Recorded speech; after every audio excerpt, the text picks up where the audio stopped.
What's going on, everybody? Welcome back to the Rick Podcast.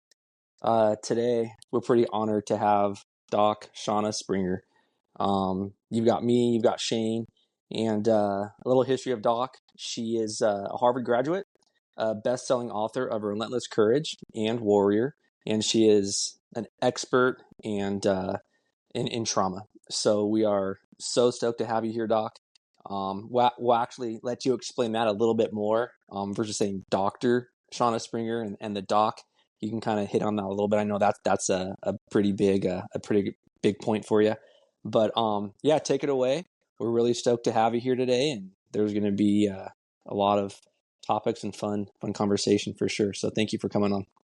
Yeah, it's great to be on. Sometimes I do podcasts with people I don't know at all, and that's always kind of like, okay, what's it going to be like, But I have the advantage here. I know you both. We've known each other for a while, so this is different. This is going to be really fun.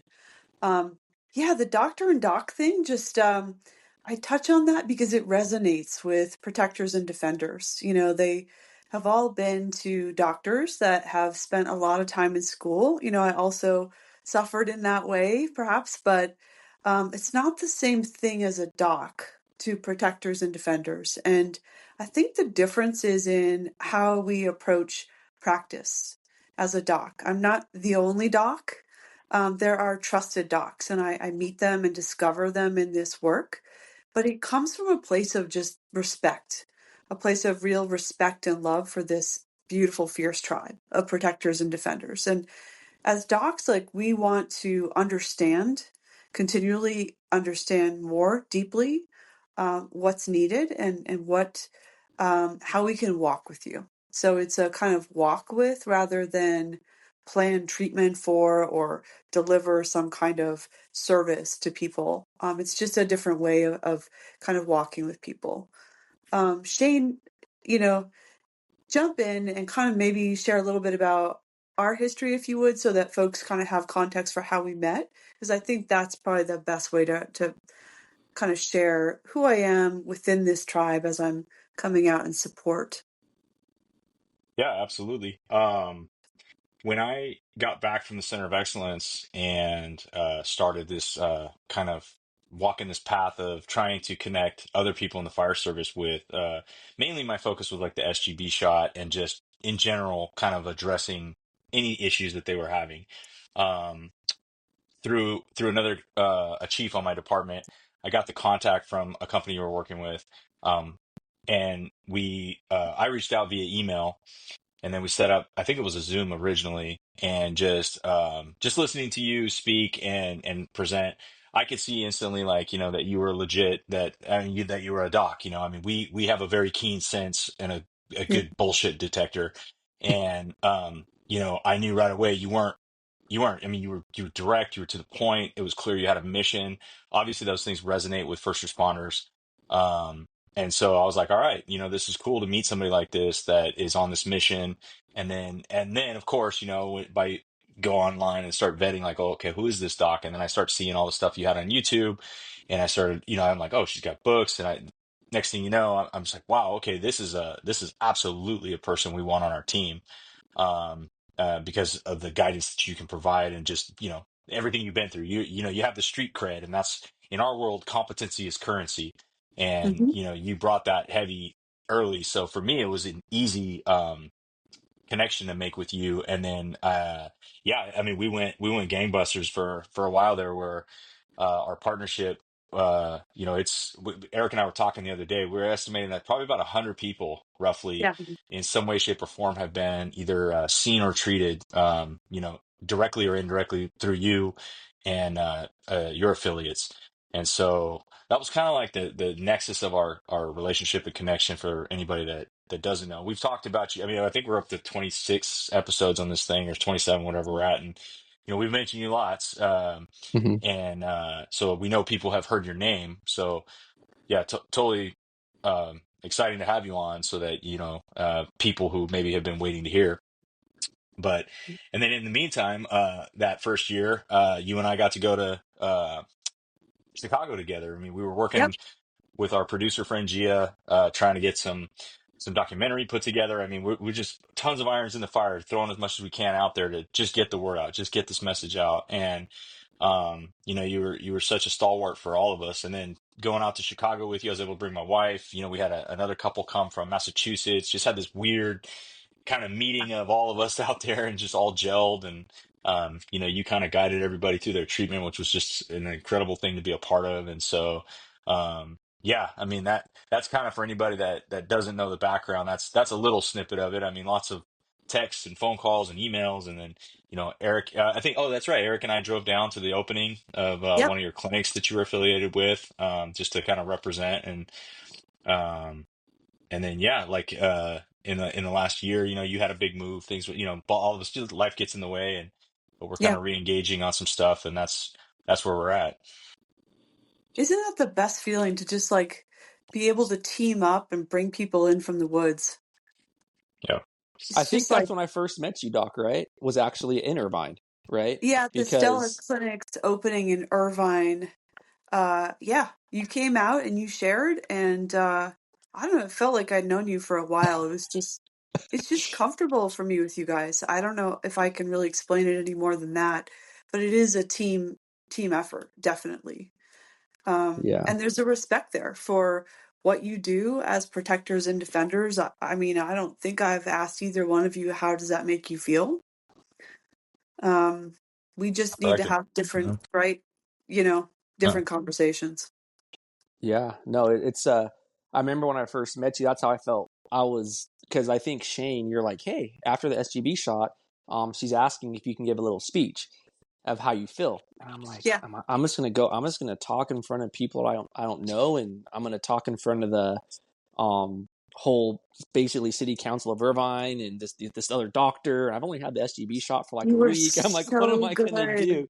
And I You were started taking so good. notes, Yeah. and we met in the room, and I had all these notes, and you're like, you have like 5 bullet points. Oh, I've got this, I've got that. You're like, oh my gosh, thank you so much. And I remember we just hit it off right away. So it was You were really, so really good. nice to meet you that day for sure, Doc. And ever since then, I think it's been a gift to have you um, in our community to be here for us for sure. So it's awesome. You know, I'll tell you a story about like the whole bullet points and like I'm a recovering like note card holder. Like there are so many like Marines in my life that tease me about like, okay, I would come out to like a talk, right? And for me, like, okay, I mean this respectfully. Like I want to come out and like know my stuff cold and like deliver something that's super valuable. And I've sat at these events where, like, you know, maybe the other speakers drag on and on and on. And by the time it gets to you, you're supposed to do an hour keynote and you have like 15 minutes, right? And they're seeing me like peel off, peel off, peel off all these like note cards until I'm down to like five. And then they're like, just, just don't use them. Like, just get up there and speak from your heart. And so, you know, I will confess that I have like two note cards sitting right in front of me, just like there's things, you know, like maybe we want to get to like a couple things, but like I don't really need them. I just know that they're there in case it's like, oh, well, what should we get onto? You know, what should we talk about? Yeah, yeah, for sure. It's no, it's really enjoyable because like we talked about prior to starting the podcast, it's like there's so many paths we can go down. Just the wealth of knowledge you have, the Marines you've helped, the uh, first responders you've helped, just everything. It's going to be hard for us to stay so in one lane because I know there can be so many ways we can go. So if we do, hey, there'll probably be some really good information, but we're going to try our best. Well, you know what? Here's what I'm going to do. I'm going to take these note cards and I'm going to get rid of them because my point essentially with that whole story was like, you came in really prepared. And I was like, just, you know, these 5 points is perfect. And what you delivered was so on point and like from the heart that it was just another reminder to me that like when you know stuff, you know it, you know, and you don't really need to like have an open book test, you know, for Yeah, everything you talk about. And this conversation is certainly that way for me. yeah, yeah. I Um, think that what would be how'd you get into helping warriors? And because I mean that's another thing is for anybody that doesn't this is the first time they're hearing you, you know, you refer to us as protectors. Our Yeah. military people are the warriors. A lot of commonalities between the two tribes, but you know, how did you Mhm. not end up treating you know, housewives in LA or lawyers in the Bay or whatever, you know, like how did you end up with the warriors and the protectors? Yeah, I mean, right. So warriors and protectors are similar, but there are some really important differences. And so one shouldn't lump them all together into like one group. For example, in some ways, when they go on deployments, it's easier to navigate those two worlds with like a whole different location and a whole different like set of rules, and then come back into this world versus the emotional whiplash that a lot of first responders feel going out day after day, kind of seeing the worst things about humanity, and then coming home trying to be a loving spouse, husband, father, patient, relaxed person at home. So um, they aren't the same. I do also actually, in a different way, I enjoy working with women. And one of my big studies that I think you guys don't know about is I actually did a survey of 1,200 women and how they set up their marriages and lives. And this was back in 2008. So there's this book that nobody has really heard about because it came out the week my son was born, but it was called Marriage for Equals. And that was based on really doing a deep dive. I spent 10 years really studying relationships, being part of a study that followed 200 newlywed couples over 4 years. Then I did that survey of 1,200 women to really zero in on like, what is it that people do to set up these relationships where they're both equally strong? And I actually found a lot of interesting overlap when I started working with protectors, defenders, and warriors in that often, you will meet and be attracted to people that have the same level of core strength, or the marriage doesn't work. Like they will meet you and your strength with their own strength. There's warriors and there's warrior wives. And the types of women that protectors often end up with in successful relationships, they have their own strength. So it kind of came back to Hmm. like, how do two people create this relationship, not just where they love each other, but where they kind of live out a mutual respect?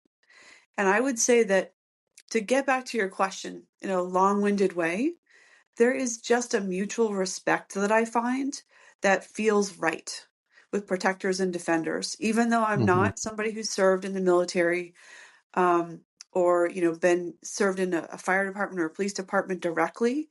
As a person who is mission driven, and my purpose is very important to me. And I think that's clear. And some of the experiences I've had are kind of unusual.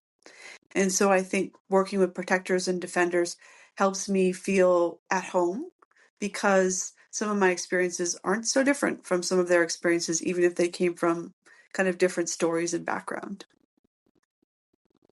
Yeah. Yeah, that makes a lot of sense. How you, like you said, the long-winded story, but the simple answer is there's that general respect, Yeah. and it's that makes that hit me hard just now. that you broke it down to just two words of how to make something successful. It's like if you have that general respect for somebody, then your communication should be better, your love should be better. Yep. Just you have that respect, and I think that's how it is when Shane and I have talked about this too. The way we talk to each other, um, compared to how you talk to your spouse, is completely different, right? But if you have that general respect for somebody, Yep. then I feel like that communication is kind of just known. Is that kind of what you're saying a little bit? Well, it's in a different context, right? So that respect like is what is often missing between doctors and patients. When you go into the office of a doctor, there is a system of rank that people don't even notice that's baked into that kind of relationship, where it's like you come Yeah. in and suddenly you feel smaller. And people don't even notice it until you point it out. But somehow they feel like, okay, now I'm diminished, and this person is here and I'm down here. And they're going to ask me a bunch of questions to assess where I've gone wrong or what the problem is. And then they're going to tell me how I'm supposed to fix it, or they're going to assign me a treatment plan to fix it. And like in a million little ways, even where you are asked to sit in the room versus sit wherever you want and I'll take the other chair. Like it is now a very conscious thing for me to show respect because I feel respect. And people who perceive it as coming from a place of sincerity because it's authentic for me. But I think in traditional like socialization of doctors, we're socialized to be the expert in the room, right? To come in and say, I know a few things, I'm good gear, I can help you. There's a bunch of like hearts that just went up on my screen. Dude, what is that? Because I'm not trying to love on myself right now. I think he just What loved you. what Yeah, what what did I because do? you're Did I crushing make it. an No, unconscious heartstring? Yeah. you're spitting the truth. So, Yeah. yeah. Did you do that, Shane? I Because I know swear I didn't. No, we're audio only. Like what? What? Yeah. yeah, that was Okay. wild. Yeah. But no, that was good. It's funny. So, you said it, authentic. I think that's the thing. The authenticity resonates with people like us because most of the I think protectors and warriors. I mean, again, we can sniff out nonsense pretty fast, and we don't have time for it. We want genuine people in our lives. We only want to give our time to genuine people, and it's very clear right away that you are too. I appreciated how direct you were immediately. There wasn't a lot of fluff.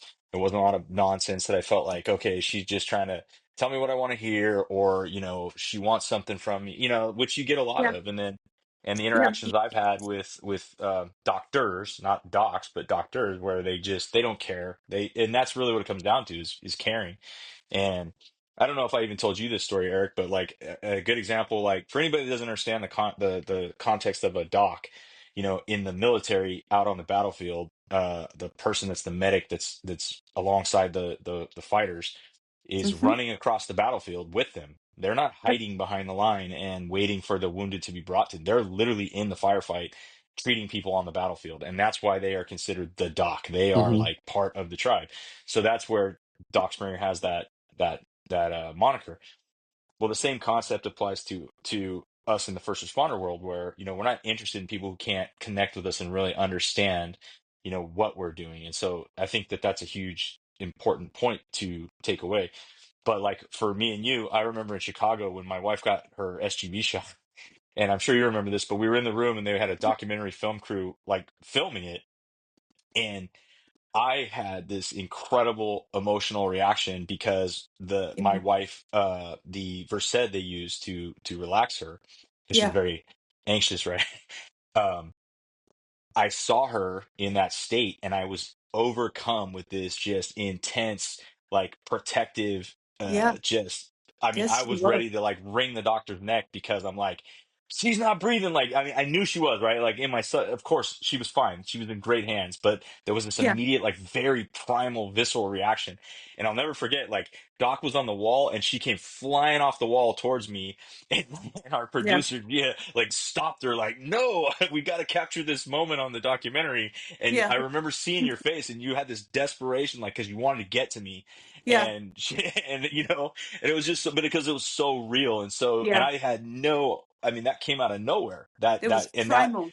Yeah. it was Hmm. primal, and It was primal. but that moment of authenticity, I in your face, I saw there was nothing rehearsed, nothing fake about that. I mean, that was 100% genuine, and that's something I'll always remember. So that's the kind of stuff that I think that people in our tribes, will always gravitate towards. And I Yeah. think there's something to be said for getting in a room with people, that yes, you can do therapy over, video, but one of the things I really want to do in 2025, because I feel like we have lost something, with all of this disconnection is get back in the room with some people and be able to see in real time how things are affecting and impacting them. Because, yeah, I mean, that was, you love your wife so deeply. And the worst feeling for protectors, this is one way you're similar, protectors, defenders, warriors, is helplessness. So if you see someone you love suffering, like you'll give your life for a stranger. If you see someone you love suffering, like you're going to do anything to get to them, or you're going to have a primal emotional reaction. And yeah, I didn't care about the film crew at that point. I was like, Yeah. I don't care about the movie right now. I just, I need to like be there and like stand right next to you, just knock you, for a minute, just say, I'm here. We got this. Um, but she did great. She did great, and she came through that. And it was great to have that time with you guys. Oh, it was powerful. I mean, that's the stuff where um I remember in our early communication at some point, you talked to my wife briefly. I mean, I don't even know if it was a 20-minute conversation. And it had a lot to do with like the trip and the planning and whatnot, but you said something to her along that conversation that just it hit her so powerfully that she's like my wife's from Brazil with her Portuguese accent, of course. She's like, this woman understands me more than anyone has ever understood me. And I just started laughing, and I'm like, what is it about Doc that she can just like pinpoint exactly what somebody needs in that moment? Obviously that's your gift, and it's fascinating to me because everybody that you talk to that has been in my circle, when I talk to them later, they're just like, oh my God, Doc said this and it was just amazing. And that's that talent you have that I think is so just rare. You just don't see it a lot, and especially not in our world. Thank you. Yeah. Yeah, I mean, it is pretty simple though. It's I become like a holder of many people's stories and their traumas. And so if you're steeped in all of that for long enough, right, you'll start to sort of see the matrix on relationships, on what people need. It's just inevitable. And then if you combine that with like a genuine love and respect, then you're going to be attuned to the people you're meeting with. So it's not like a complicated, it's not rocket science. It's just like a level of pattern recognition in terms of how people grow and where they get stuck. And, if you see 100 first responder couples, you're going to sound like a relationship whisperer because you've seen this movie before, like 100 times, right? So Yeah. Yeah. it's, yeah, yeah, I appreciate that. And, she's a good example of like a warrior wife too. She has her own strength. When I saw the two of you in person, I was like, okay, yeah, you guys are, Yeah. yeah, Yeah. she's a Yeah. great strength. She's my female Tasmanian devil. Yep. um So what? So that's a good segue for like a question on you've seen all these first responder couples, these warrior couples. What is the most common problem in the relationships? Yep. Hmm. Well, there's several. So it's hard to boil it down to one. I think one of the things we definitely need to talk about is how people kind of get segmented and split into their own corners a bit. So um, when you're at work and when you're like on mission, or when you're with your tribe or your unit or your team at work, there is a kind of love that exists there. There is a kind of deep connection that's different than the connection you have with a partner or your family at home. And it's also a situation that has chemical highs and lows frequently, to the place of almost adrenal fatigue. So by the time you come home, even to a loving partner, to a spouse, you need time to decompress and code shift to a totally different way of engaging somebody. And it's not that the love is less than, it's just your body's going to need time to decompress and like um, stabilize. And so a lot of times problems happen around the intersection of work and home, or getting called back out, or spouses feel like, hey, why is he always choosing something over me? Or, um, you know, why does he like make me feel boxed out? I can tell that something is wrong. I can tell, I can feel it. And he won't say anything. And all he says is, no, I'm fine. I'm fine.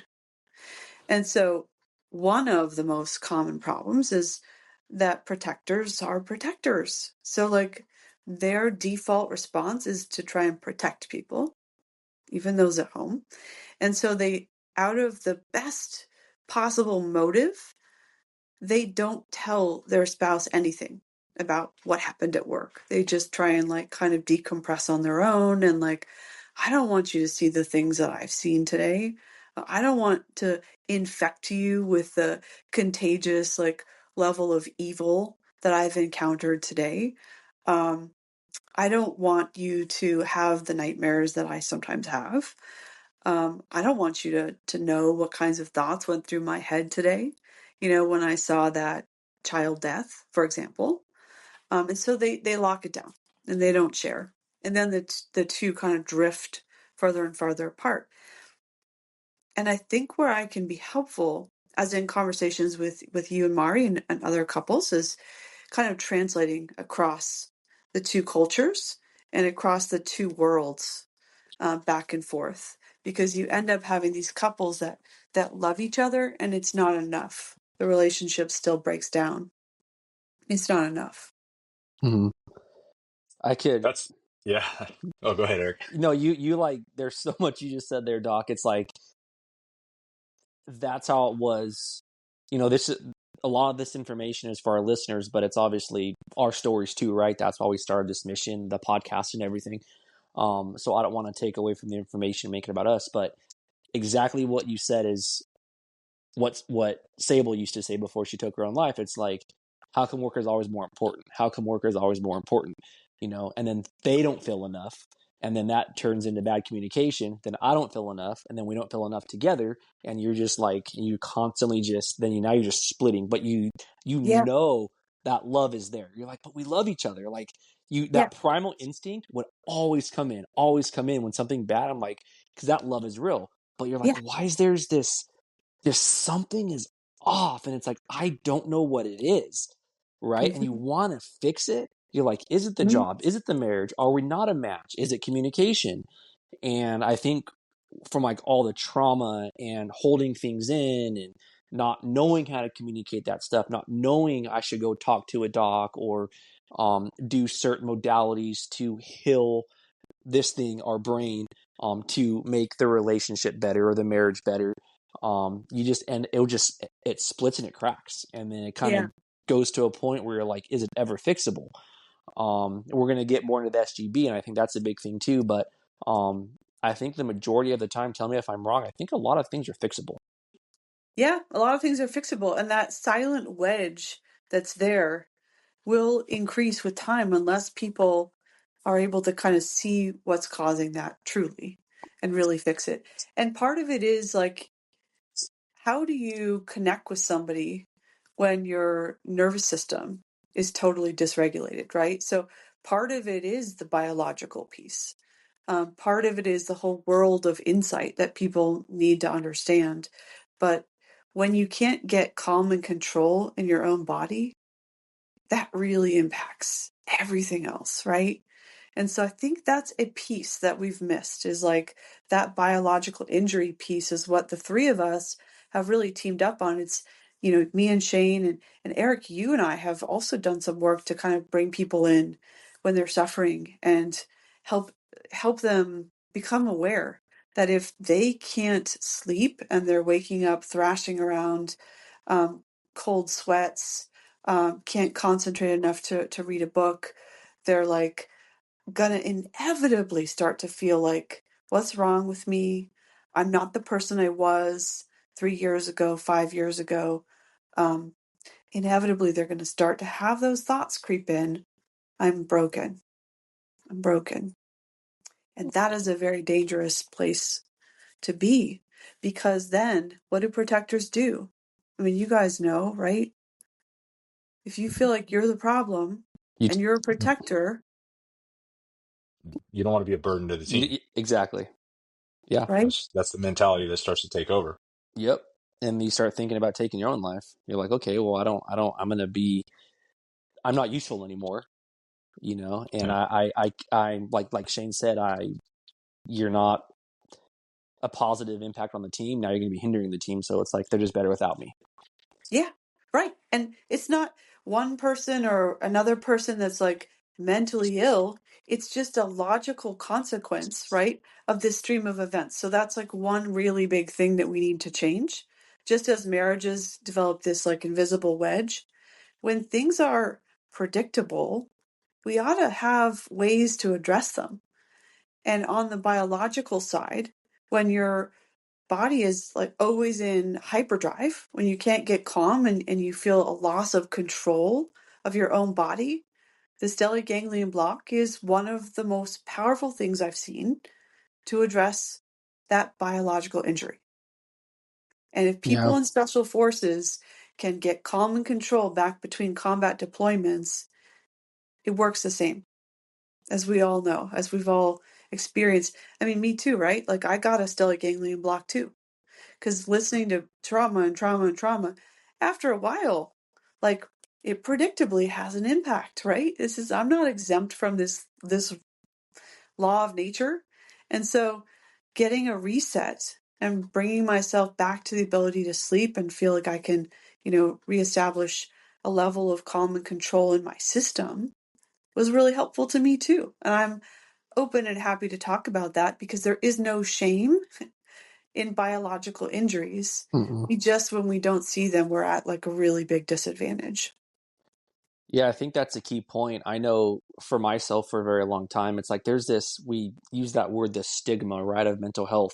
Mhm. And it, we all say it shouldn't be a stigma. It's like, it's an injury. It's a biological injury. Yep. And it's like, there are ways to fix it. And it's like, Shane said this numerous times. He's like, this, we feel like the system fails us, right?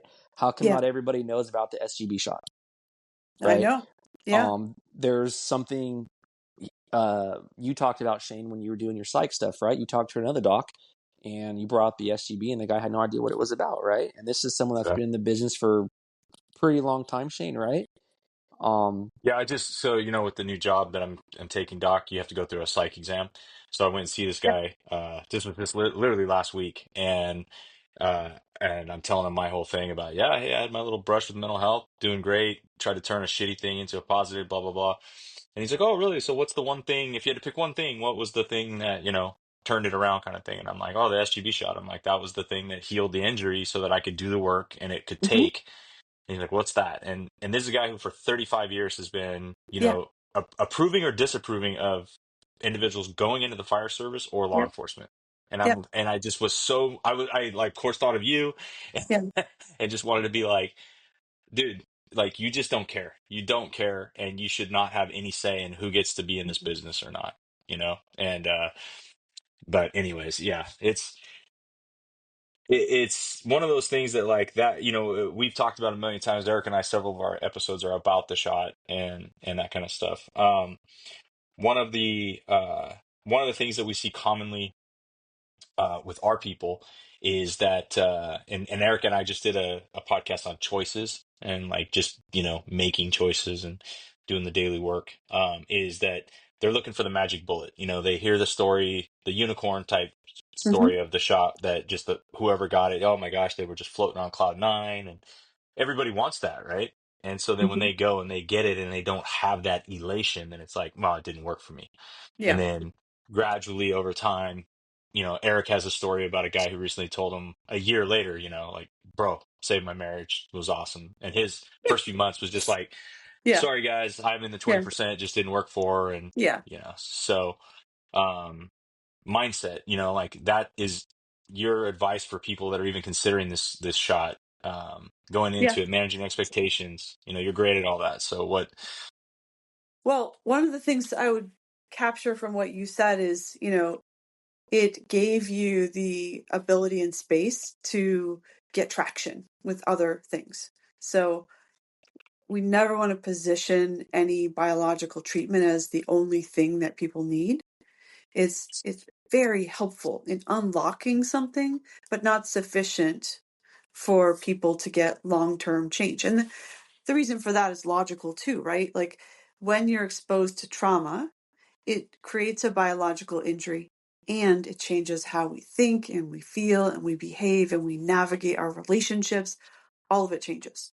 So there are other pieces that we can do from a calm and controlled body that is very much more difficult to do, if not impossible for many people. So a lot of people walk around feeling like they failed at therapy or therapy didn't work.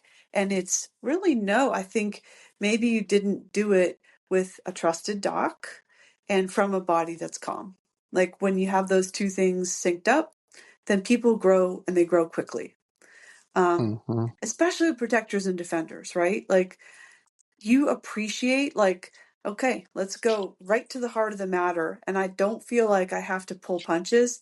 And I don't know, I'm just like thinking aloud here, like maybe that's another reason why I like working with you guys, because it was never authentic to my personality to sit back and just say, how does that make you feel?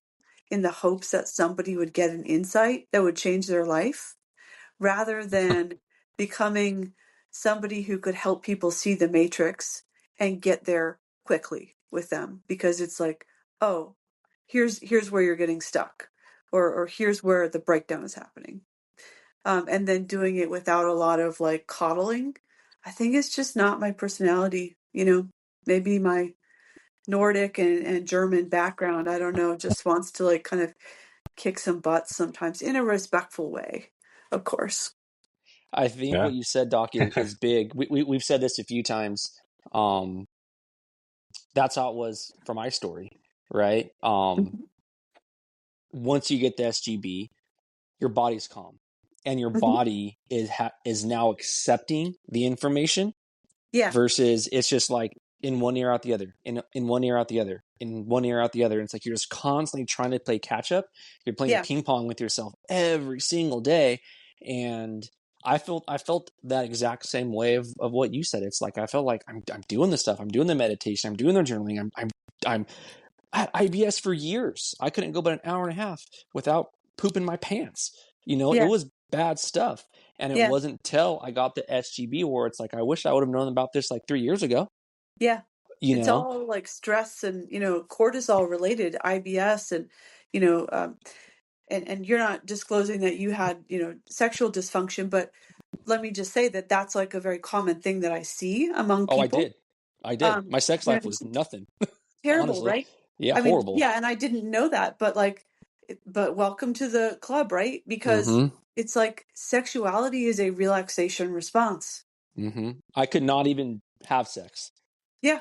How do I you, when honestly. you're like a muscle car that can't throttle down, Mm-hmm. you're not open for connection. So like, Yep. this is probably a really bad analogy because I can't think of a better one. You but guys maybe could think of a better one, but when you're like laying down a stain on a wood floor, if you paint on a wood floor and it's dry, it really doesn't pick up the stain. If you wet it first, then the pores in the wood floor change and they open up. And then when you stain it, the stain takes and it like really lays down. And it's a totally different thing when you do it in that sequence. And so I've come to see with total clarity that SGB is like primer to the paint, or like the water that you lay down so that everything else can integrate and take and really like soak in, rather than, as you beautifully described it, like ping ponging off your psyche. It's not getting in, right? And so I would have a hard time going back to doing therapy without the support of the biological injury being treated, because it's like you can't even see me or hear me in the room. Nothing I say is going to even make an impact here. Mm-mm. Whereas if you can, then you can really dig in and grow quickly. Yeah. And it wasn't until when you actually have a buddy you trust and respect, and he Yep. looked at me and he's like, dude, you're still effed up. And I'm like, what? I've been doing this, I've been doing that. And he's like, no, man, like you're not present with me. Yeah. And I'm like, I was so pissed. I was so pissed. I'm like, why? Who the hell are you to tell me? I've been working my butt off, dude. But the Yeah. thing is he knew that. And he's like, you need this. And anyways, fast forward, it's like that gave me the calm I needed. And it was like, wow. It, it, it, it, it Yeah. because like you said, us as first responders, I feel like the majority of us, since we are protectors, we want to put the work in right away. It's like, let me know what to do. Yeah. How can I do it? Right. I want to do it now. Tell me what to do. Yeah. I'm not going to slack, and I want to Nope. get back to be myself again. I'm going to put the work in, Right. and if it's a year off, I'm going to get back in 6 months. You're always trying to cut things in half, and you're trying to like put the Yeah. work in to get back as fast as you can. I Yeah. couldn't. And I'm like, Yeah. what is the problem here? I'm trying, guys. I promise I am. Yeah. Like, and the work you put in is so much work. Yeah. And it's like, but you still feel like I did. I still felt like I was drowning. And I'm like, Yeah. okay, cool. My breath got up above the water for like a day, but it was back down. Then a day, Yeah. then back down. Then a couple days. And I'm like, can I just stay above water? And it wasn't till the stellate block where I was like, I'm no longer drowning. Yeah. Doesn't I'm, have to be that drowning, yeah, kind of like slow and painful process. It doesn't yeah. have to be that Ugh. way, you know? Mm-mm. In a lot of So, systems, though, it is, Eric. Like, this is seen as a treatment of last resort. I am totally in disagreement with that. hell no. Right? Hell no. Just published a review article in the Journal of Military Neurorehabilitation. And I need to get this out for first responders, I think, too. It needs to come first. If you go first in with a biological injury, sort of a simple analogy is like set the knee if you break a bone, like fix the broken bone and then do the rehab. You don't rehab without fixing the bone or setting the bone, or it just kind of goes nowhere and you're in that sort of semi-drowning, life that you described. Let me not miss a point that you made as well, Shane. I want to go back for a second. So we were talking about you have to do the work. Oh gosh, I lost it. It's okay. The important stuff will come back. Let's keep going. But there was something you said that if I had my dang note card, I would have Yeah, written it yeah. down. But I That's all good. threw them Well, away. it's So I think that's perfect though. So like that is what I think a lot of people need to hear from you because they hear it from me and Eric, but they still, well, I'm gonna continue to do breath work, go to therapy, do all these other things, then go get the shot. And we tell them the sequence is this, like, and yeah, I use the ACL, your broken bone. I use the ACL as yeah, my example because I had a surgery on my ACL. I said I wouldn't go do rehab yeah, prior to having my ligament repaired, like the exactly. surgery first and then you do the rehab, then it takes. If you do rehab, it's okay, you're doing something, so at least your leg's still going to be stronger than it would if you did nothing. I look at that like, so if you're doing something now but you're not doing the shot, that's not bad. You're doing therapy, you're ice baths, but it's like Eric said, you're still going to be like every day just barely hanging on, fighting this fight. And so I just had this. I was in the firehouse all weekend, and I had multiple conversations. And I had a couple people that were like, I don't really. I mean, it sounds good, like, but I don't think I really need it. I don't have any of the things you're talking about. I don't get angry. I'm not irritable. I'm not. And then it's like, so nothing at all resonates. Like, well, my sleep's a little messed up, and then you start Yeah, slowly hearing these little yeah, things. So, if you were to um not necessarily ramble off the entire list of every single symptom, but like what are the things that not so like the obvious ones we all know, right? The irritability, the PTSI slash PTSD type symptoms. I think most people understand. But what are those sneaky ones that people kind of dismiss that they should be, like the lack of empathy, let's say, because I hear that sometimes, like, well, yeah, dude, I'm not angry. I just don't care. I don't yeah. feel anything. And like that's to me not a good thing either, right? So what are No, some of those sneaky symptoms that people should pay attention to maybe open their mindset to even exploring what this is about? Sneaky is a good word. And just for the record, like sometimes they listen to me and sometimes they won't listen to me and they'll listen to you guys. Sometimes I can say, here it is. I'm going to break it down, but until a guy like one of you says I had this done and it really helped me, like it goes that far. So it really is a team effort. Um, I would say like some of the ones that get missed are you suddenly like if you're a life of the party kind of person, you suddenly start kind of wanting to stay in as a pattern, or vice versa. If you are somebody that's kind of inhibited or introverted or needs to recharge your batteries like by yourself, suddenly you start like really changing and feeling like you have to go out, drink a lot more than usual, like go Mm. out, party. Like if your personality feels like it's changing, um, that piece about, not really being present with people, like what is the pace? Like, are you able to actually hear what other people are saying? Or are you missing it? The emotional numbing is maybe like what we might call it, but people will often say, I feel two things. I feel happy or I feel angry. And so they lose all of that like range of emotion, and they might struggle with having really warm and loving feelings for someone they love. Sometimes like they want to get out of a hug really quickly because it's like, it takes like, too much. It's too intense. Like I can't tolerate, that kind of sustained like physical contact with somebody. Um, of course, that hair trigger nervous system is the irritability, and maybe like they snap at their kids or their wife and then they feel really ashamed. Um, they can't concentrate even on a book that they find really interesting, they're just distracted and kind of all over the place and can't really concentrate on even, like little bits of information. They're just kind of all over the place all the time. Let me think about some of the others. Of course, the sleep. Sometimes they get like flushed out of nowhere with kind of a heat, or they'll feel like they're perspiring in their palms or other places are just like heated. That can be kind of like the adrenaline overload or dysfunction of a fight or flight system that's always on.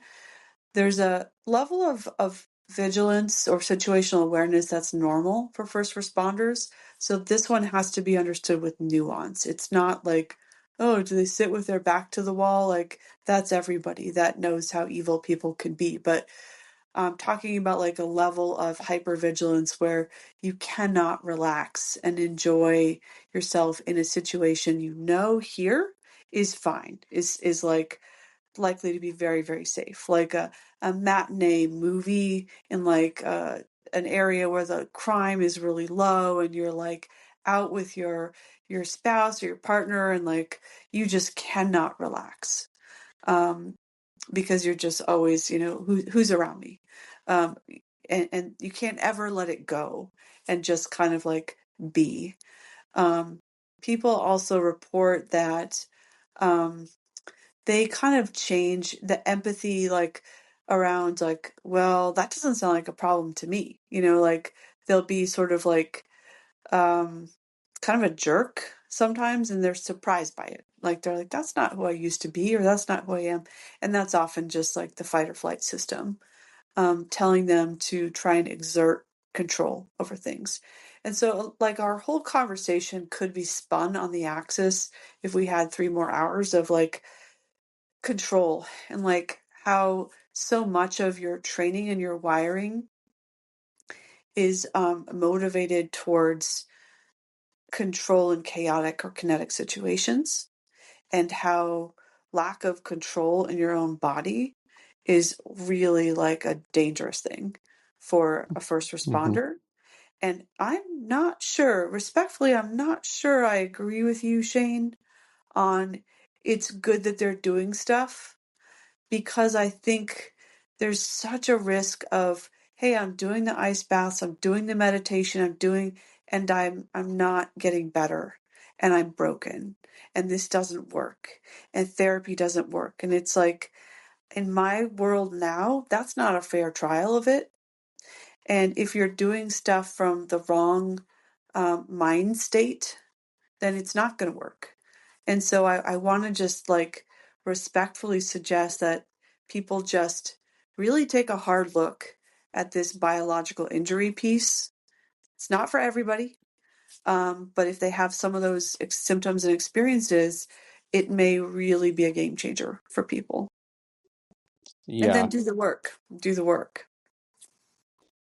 You, it's crazy, Doc, how you're explaining so much stuff of how I felt for a couple for like 2.5 years. right? I felt so broken and so had so much shame and so much guilt, like what you were saying. And as a first responder, you wanna fix it as soon as you can. Yeah. But it, like what Shane was saying of the ice baths, at least we're doing it. That was exactly my mentality. It's like, well, what else am I gonna do? Yeah. Other guys are doing the same thing. Well, what else? I'm gonna go to therapy. I'm gonna stick in my marriage. I'm not going to just not do nothing. I'm going to go work the extra overtime. I'm going to do all this stuff to at least do something, because our Yeah. body is just not, it's just not calm. Right. And Right. that energy that our body gives off of not being able to be calm. Shane, you were like this, right? People would be around you and you're like, what the heck, man? I'm calm. Like, no, you're not. You're just sitting down and we can feel your Yeah. energy. Right. Radiating. Yeah. Yeah, Radiating. Right. Yeah. they didn't like my resting bitch face. Yeah, that's pretty much how it was. Yeah. Yeah. Right. Should have made Um, that a symptom. Like, yeah. Well, it's like I you would have a literally get piece of so pissed. I'm like, that's how it looks sitting on my skull these days. I got a lot of miles. I don't know what to tell you. It's just I'm just ugly. No, no, Like get over it. no. you know. You can see the late So, night commercial we could do, right? Do you yeah. have RBF? Yeah. Oh yeah. Totally. Yeah. Right. We Yeah. should Yep. totally make a spoof of that. But like, Yeah. in all seriousness, like people's faces change. Like Yeah. hmm your face has changed, my friend. Like when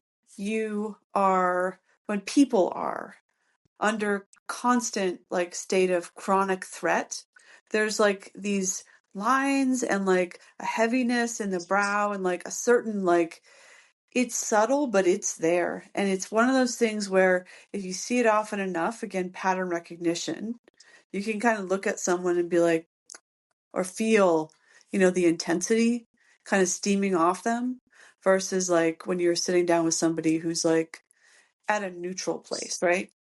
hmm And one of the things in the context of this conversation, I want to lob at you both is like, I feel like you're the source for this. Like you have the moral authority to comment on this, and we need to get to it.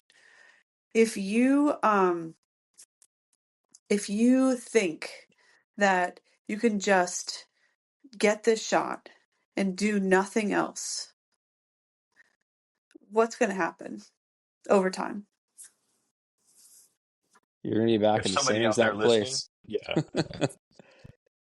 Yeah, I mean, it's like if I go to the gym and have a bad diet, am I going to get results? No. If I go and don't get proper rest at night and expect to be well rested the next day and have energy, it's not going to happen. Like you got to get sleep, right?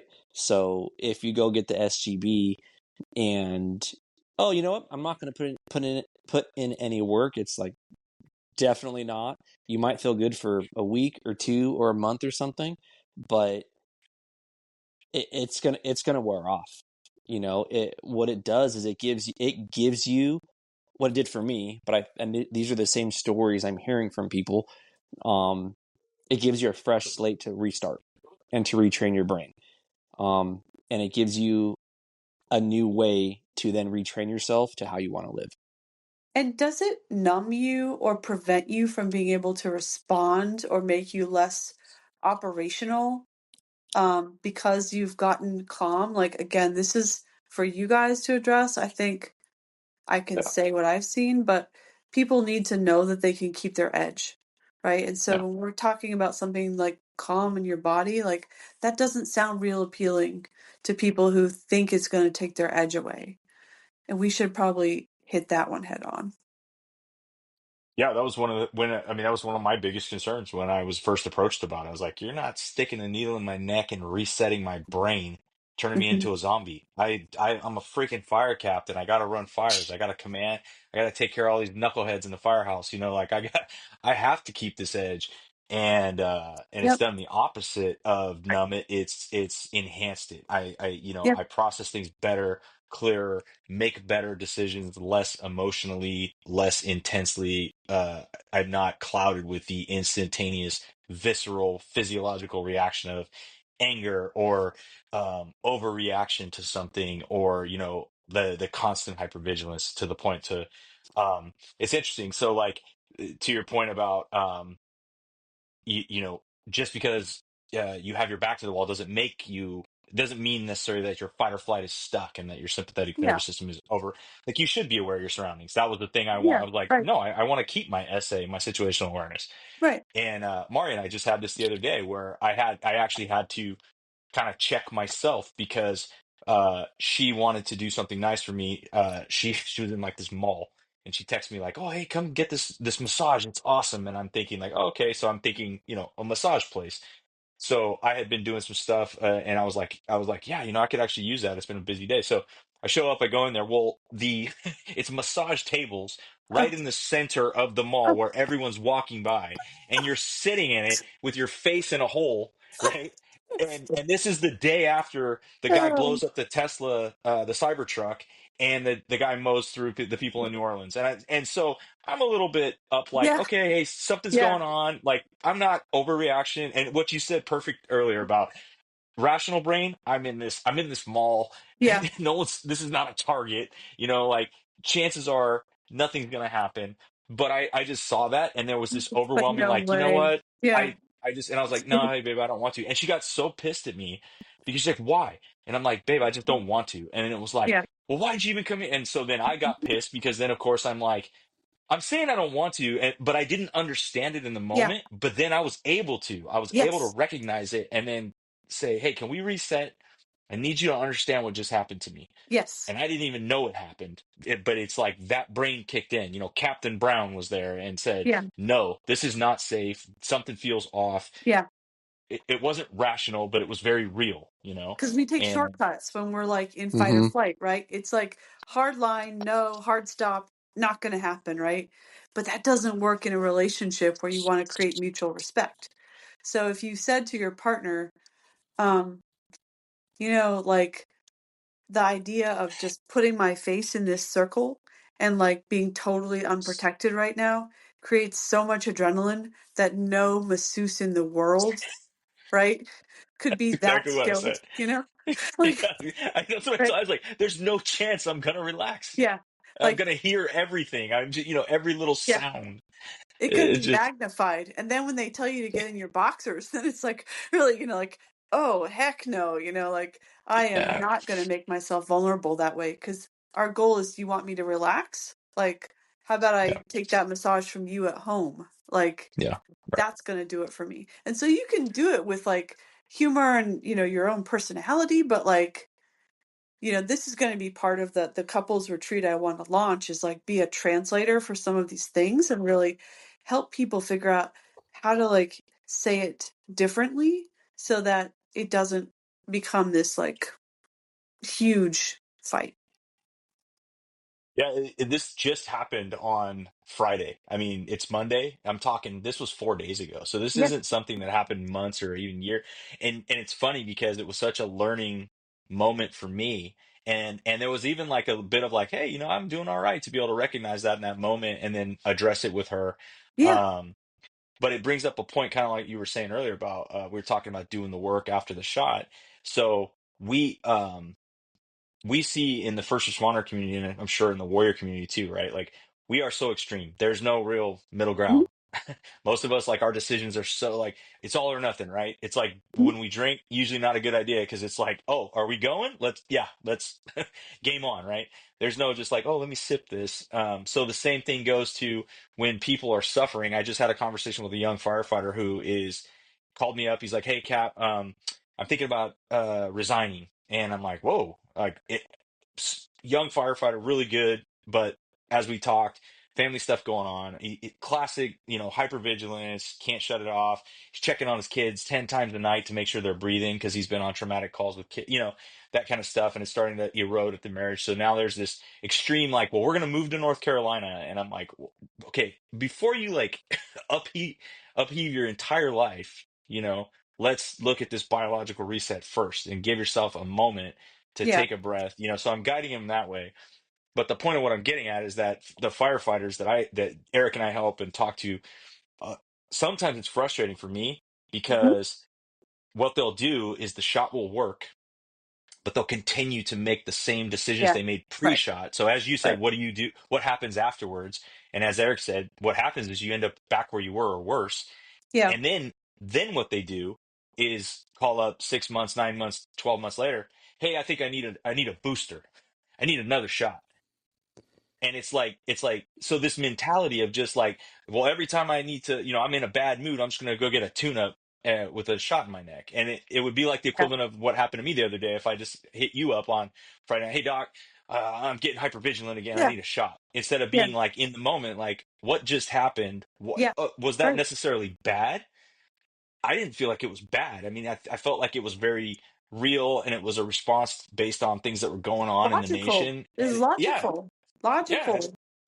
but it didn't overwhelm me. I mean, I slept fine that night. It didn't derail us, it didn't make me drink. It did, it was just a flash experience that happened, Yep. and I took it into a positive. And I try, Eric and I both try to explain that to our colleagues. And it's just interesting at times how it's so wild. Their mentality is just like, nope, I'll just go get another shot. I'll just, I had a couple buddies of mine that just did it. That went back down to the South, and they'd gotten a shot a year ago.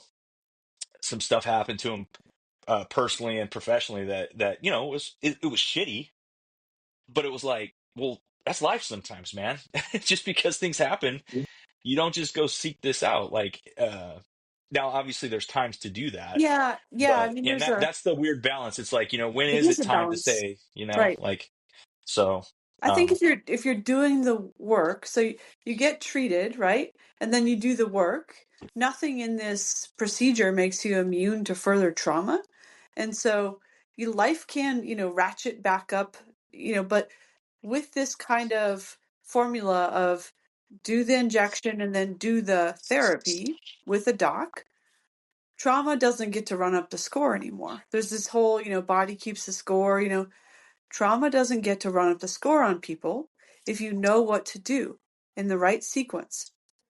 Treat the biological injury, then get with a trusted doc or do you know, come out and do the couples therapy that you need to do to like really help you see the matrix on how you can relate to your spouse in a very different way. And so that little incident that could have been a huge rift in your marriage could at a different mind state that would have been like it would have gelled into a sense of I can't relax around Shane because I try and do a nice thing for him and he rejects me, right? Hmm. Could have Yep. broke that way, right?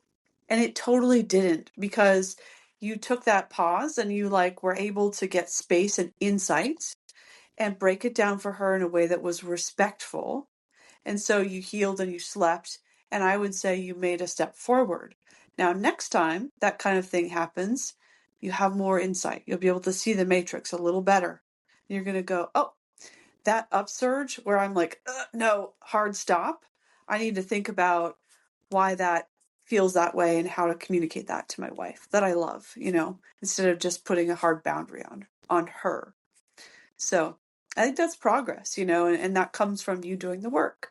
And so that's kind of the point here. It's like if you don't do the work, you're going to keep doing the behaviors and the water's going to flow back to where it was over time. And it doesn't mean the shot wasn't effective. yeah. Yeah. Yeah. And I want to go back to what you said, Doc, too, but your original question of does it take away um basically any of your decision making process? Like, Yeah. is it gonna make me too calm where I can't now act on an emergency incident or in life or whatever, right? When you said that, I thought about it's like a red line. Hmm. How do we feel? You look at your RPMs on your car, and it's like if you're always in the red, Hmm. something's going to break, right? Yeah. So it's like what that shot does. It's like I just thought about this when we were talking. It's like now it puts you back into normal operating range. When you got to press on that gas and go, you go, but you're going to Hmm. come back down. You can Yeah. now you have some gears to work with, right? Yeah. You're not just always just meh, not just Yeah. always redline the heck out, right? Because that's Yeah. typically Right. how we are. So it's like now it resets it. So anyone that is like, hey, am I going to lose, some of that fight or flight, or if I have to turn it on, am I just always going to be so chill in the clouds? It's like, no, now you have those gears and you're going to feel those gears. And if you have to rev it up to redline for a little bit, you will, but you can come back down. And actually, where is your power? To use your analogy, is it when you're in like high gear, or where does power come from? Low. Low gear, right? You want to Hmm. come from low. So when you're always here, the signal to noise ratio is pretty unclear. And this is for warriors in the combat zone too. Like the reason why this actually enhances performance of special forces operators in the war zone is because signal to noise ratio is restored to a healthier balance. Where if you're not always at that level where you're ready to, like, you're wired for sound and ready to just pop off, then you can perceive what's around you in a more insightful way, and that is a performance enhancer. The other Yep. thing is, Shane, to use kind of like your story there, if I were to translate that one, I would say, whereas before you had two domains where you had to exert mastery, you had to calm the chaos within, and you had to calm the chaos around you as a leader within your fire team. So, as a battalion commander, you're going to have teams, you're going to have people around you, they're going to have moving parts and chaos. But now you only have to really control the chaos around you, which is manageable. You don't have the burden of also trying to fight a war on two fronts and essentially trying to control the chaos within and without at the same time, which isn't going to optimize your performance. So those are some like examples of why this really is an important piece of where we can get better teams, better performance, better retention for first responders, because the career feels more enlivening and life-giving when you're not feeling like, gosh, what was that? I made like a bad call on that one. It's because you're trying to fight a war on two fronts and you're feeling sort of perpetually torn, if that makes sense. Oh, it's uh what's crazy about that, what you just said, I can give you a specific example. So I've been wearing a biometric monitor for about a Yeah. year now. I've been wearing a whoop strap, just pretty common. But I've been really paying attention to heart rate variability and my sleep patterns and just everything in general. And so this has probably been about 6 months ago. I think I've already told Eric this story, but we had a structure fire, and I was assigned the interior attack team. So as you said, I'm the leader. I'm supervising these people, and a lot of the firefighters that were with me are newer firefighters, so they're rookies. And the type of building we entered it was a balloon frame, which is a type of building, the way it's built, that fire can travel very quickly through and can potentially be dangerous, and has subfloor to it. And of course, the house was also hoarder condition, so just awful all around. And anyways, go inside, do the interior attack, and later I pulled up the whoop strap data to just I was like, okay, I looked at the timestamp from when we arrived on scene, and then kind of, all right, get assigned fire attack about this time, and we're interior for X amount of minutes. And I pulled up, and my heart rate never went above 120. Hmm. And that was like in the Yeah. middle of a firefight, and it was like, it sounds like tough guy stuff, like, oh, I'm just so cool and relaxed, but it's exactly what you were saying. It was like Yeah. the internal chaos was gone. I was managing what I'm highly trained to do, Yes. right? Yeah. Which is, I mean, that's where I'm comfortable because Right. I've honed that skill. And it's Right. exactly what you said. And where like, it's irrefutable data that you're Yeah. looking at. It's like, no, the timestamp's right there. There's no question you were inside at that moment, and the heart rates, and I looked at that and I was like, wow, that's like really, I really believe it. powerful stuff. I Yeah. believe it. Mm-hmm. That's what we're talking about, is the zone of optimal performance. So if this is miles away from a conversation about brokenness and stigma. I mean, we're talking about this as a performance enhancer. This is like such a translation from performance enhancement effect of something that improves neurocognitive response time. That was a publication about SGB that showed that it doesn't degrade performance in special forces operators. It actually improves neurocognitive function.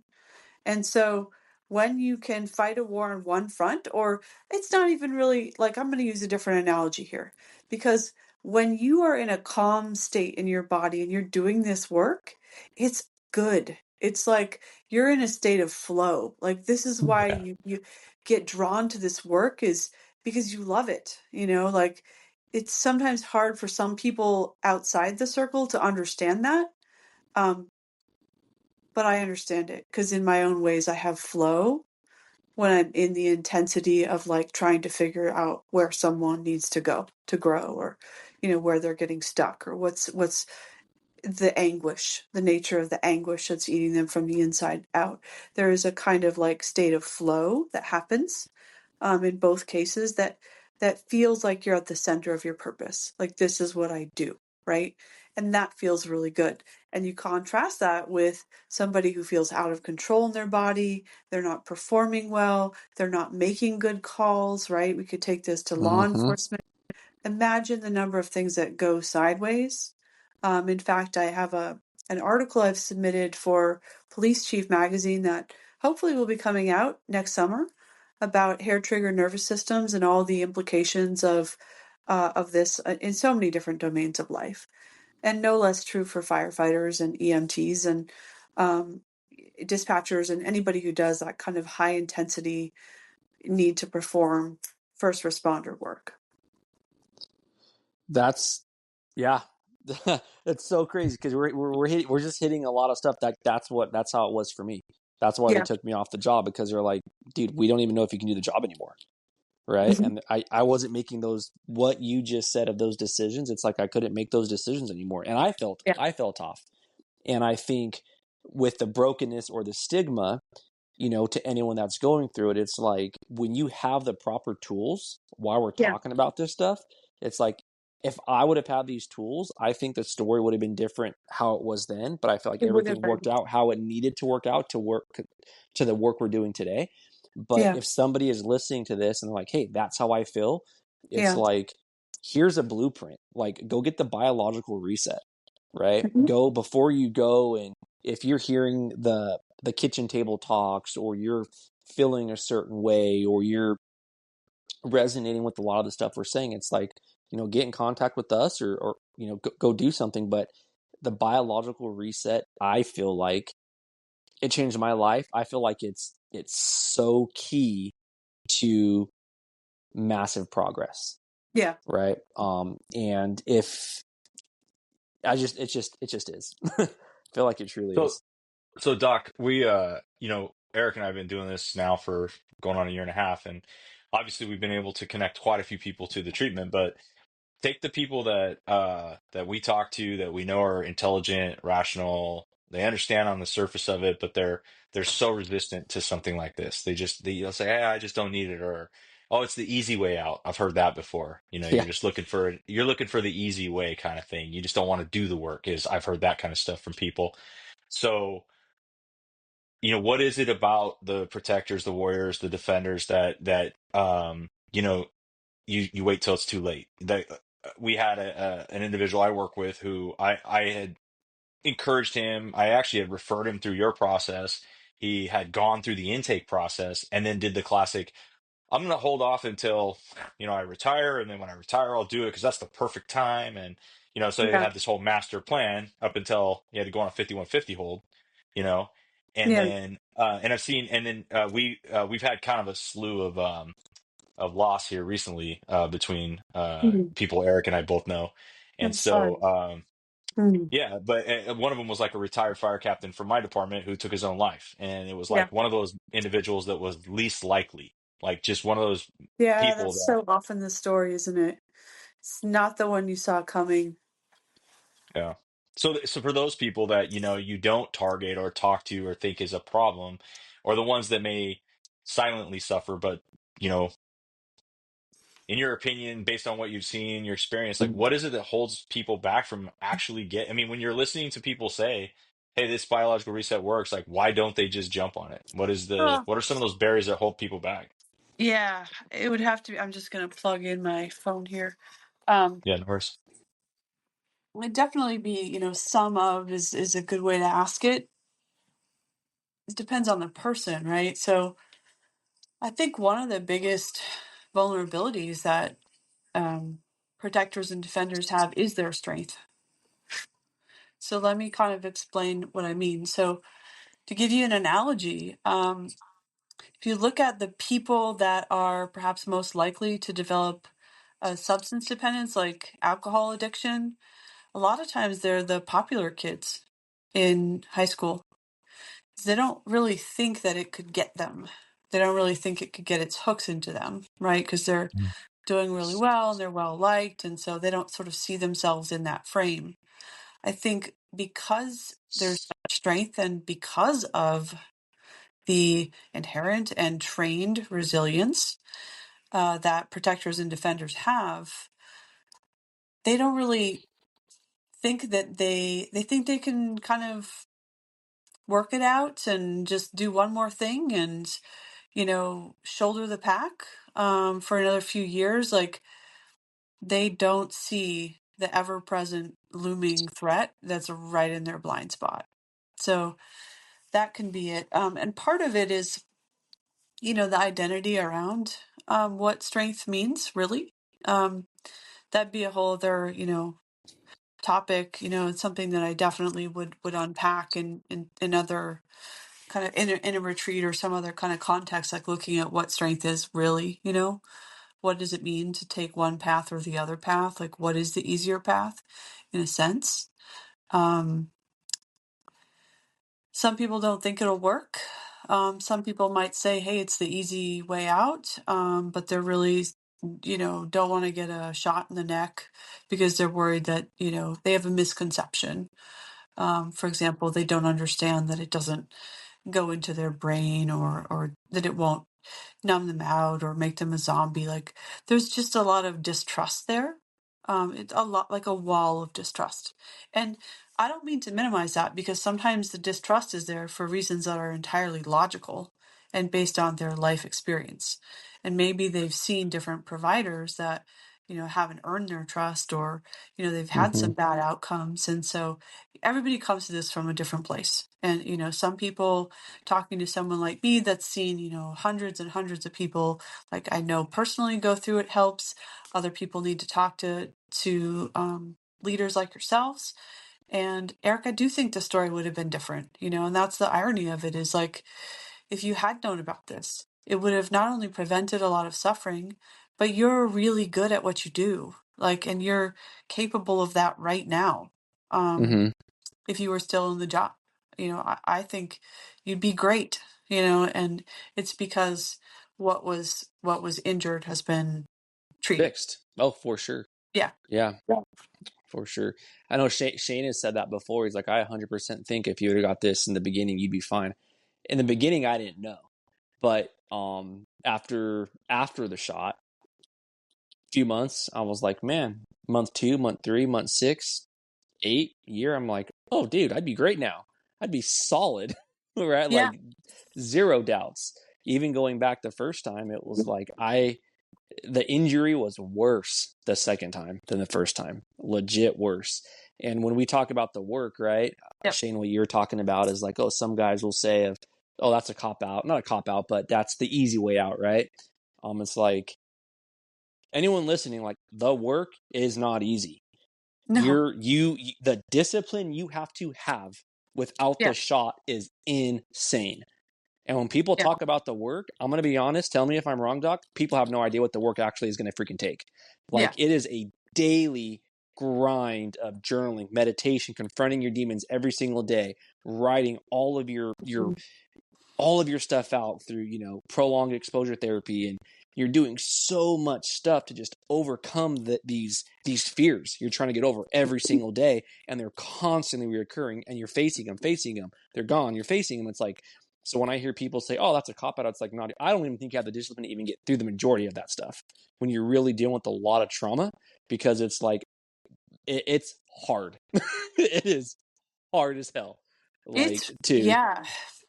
I mean, and after you get reset, I don't disagree with you. I think the point to be made is that it's a much more efficient, straight shot. You still have to do the work, but it's more compassionate. You're not yes. like drowning while Mm-mm. you're doing the work. It feels more inherently reinforcing in some ways. And I don't really do prolonged exposure anymore. I haven't really found that type of therapy is the best path for a lot of people I work with, to have them like recount in detail everything they went through. Yeah, it Sometimes, sucks. right? Sometimes they want to share, and that's fine. Like, I'll be a witness to that pain, no problem. That's not the Yeah. issue. It's just that it depends on the person, and it's not the best treatment for everyone. So as a Yeah. gold standard treatment, we have to kind of think about what the person in front of you needs and who they are. And that's why you can't really ever like completely scale therapy, or why the bots will never be able to. That could be a whole tangent. So I'll bring Yeah. myself back. Well, but Yeah.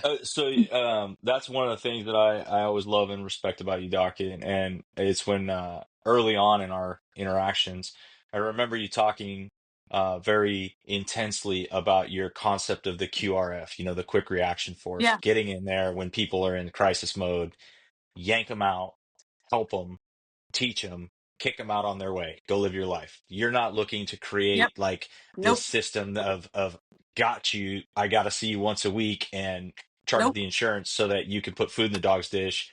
That, and I mean, you meant that 100%. I could see Yeah. that, and that meant so much to me because when I opened up my tribe to you, it was with Yeah. my name on it, and I care very much things that I put my name on, and so Yeah. knowing that I could trust, turning over people I care about to you, and you going, here's my voodoo, and then go about your life and do what you do instead of creating a Yeah. customer.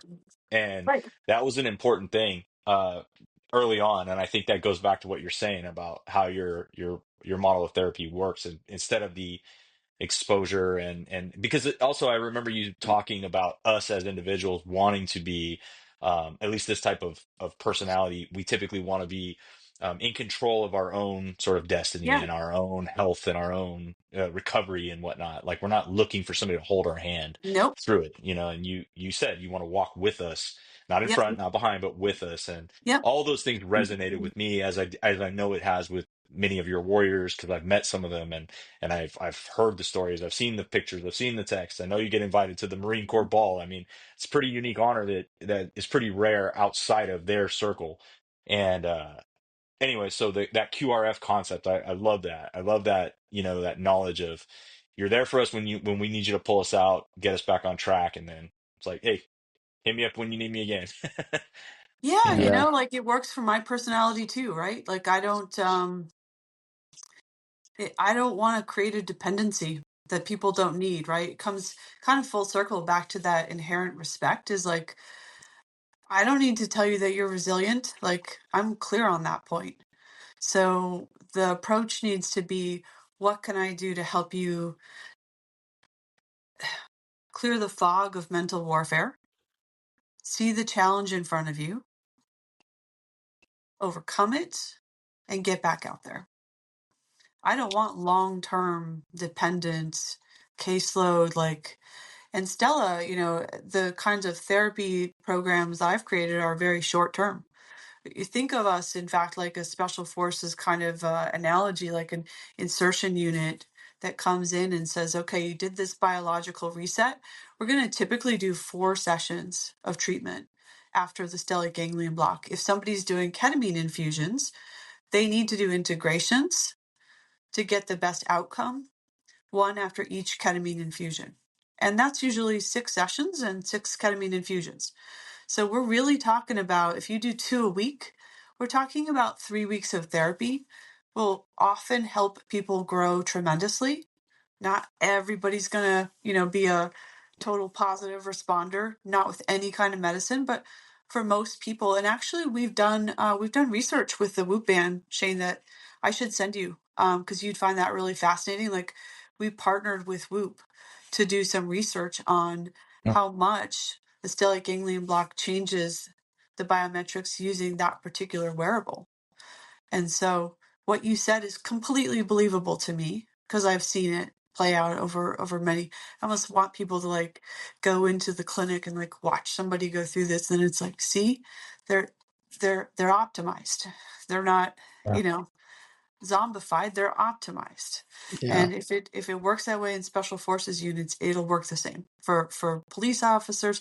I almost like want to like get on the biggest like podcast to reach police officers and veterans and say, like, this will optimize you. And if one of the biggest issues we're having now in first responder professions is retention, to our point, Eric, right? Like just figure out, like, make the connection that this has so much to do with retention. Treat Hmm. the predictable injury as it arises, and people will be able to sustain a long career where they can find that state of purpose and flow and not fight two wars, one inside and one outside at the same time. Oh, that is 100% correct. And I want to clear something up on the discipline thing. When I say discipline, and going back to what you're saying, Doc, we all have the discipline, but I think what I was trying to say was it gets so painful. You can Yeah. still be disciplined. It can Yeah. get so painful. You don't want to quit, but you end up not staying as disciplined and not seeing the full recovery of something because Yes. the pain and the hurt is so much that it's easier to just survive than to improve. Yes. So I Yes. wanted to clear that up a little bit. But with the SGB, now that discipline you already have, it just like amplifies that. And now it's just adds on top and you're like, Yeah. everything is sticking. So I just want to clear that up. Yeah. Thank you for that, Eric, because that is exactly why I jumped in, actually. Like, I didn't want to have people hear that after they get stellate ganglion block, that somebody like me is going to prescribe the kind of like regimen, frankly, that you described. Like, no, like I don't put people through prolonged exposure, live out every detail of your trauma, tell me everything that happened to you, when you lost your buddy, or um, whatever the trauma events are, or you have to journal, you have to meditate every single day. Like, no, we just have to like sit down or communicate, get clarity, give you a bearing, and Mm-hmm. and you'll grow very quickly in most cases. So Yeah. that's exactly, like, yes, I agree with what you just said. Yeah. Yeah. And it's actually, I feel like people might think it's super invasive, but I feel like the shot makes things a lot less invasive. Say more Um, about that. What do you mean? Like, so when I say invasive, it's like you're going deep.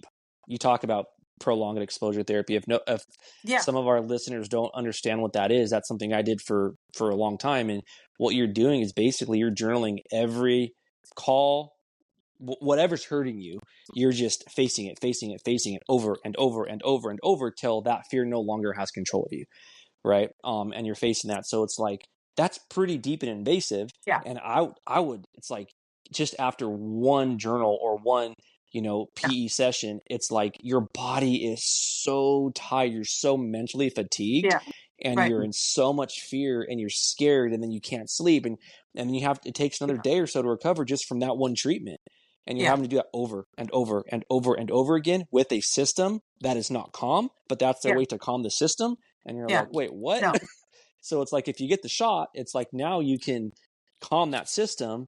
And what you're saying, Doc, it's like, no, you don't need, everybody's different. If somebody wants to do that, okay. But you're the doc, you're the professional. You're gonna vibe off of the person and be like, okay, I see where they're at. You're gonna do what you gotta do. And now you're gonna gauge your treatment off of how the person is, if that's what I'm understanding correctly, right?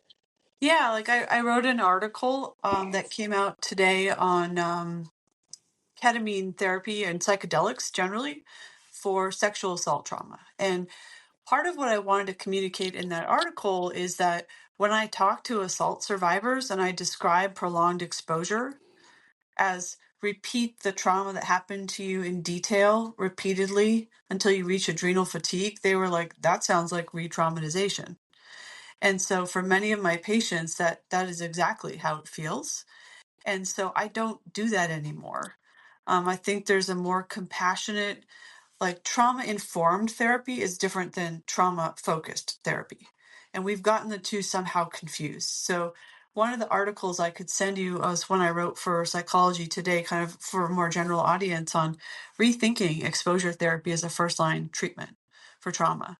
Because I Mm-hmm. have so many people that have said, like, it didn't work for me, or it just re-triggered me, or it was so aversive I couldn't take it, and it made them feel worse. Now, it's true that if they stuck with it, then things would generally get better.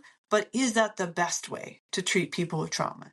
Is there a different way if we sequence treatment of the biological injury and then do trauma informed therapy that people can accelerate their healing in a way that's more effective and more compassionate? I think the answer is yes.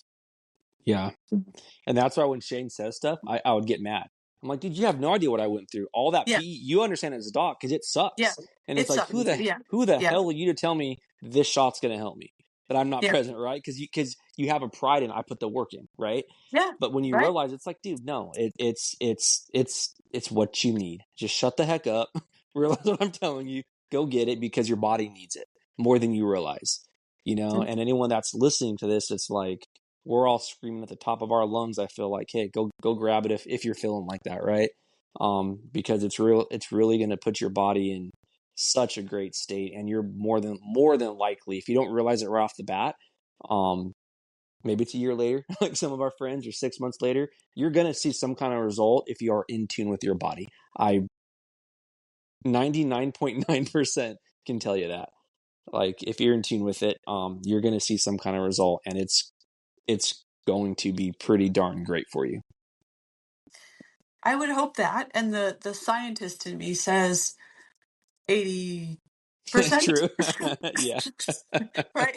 Like Yeah. the truth teller in me says, 80 to 83%. Now first, if anybody in medicine says this is 100% gonna in medicine, right? If I said that, like that True. you Yeah. should run, right? But for most of the people we treat, it's like a really high percent do get substantial relief. I just Yeah.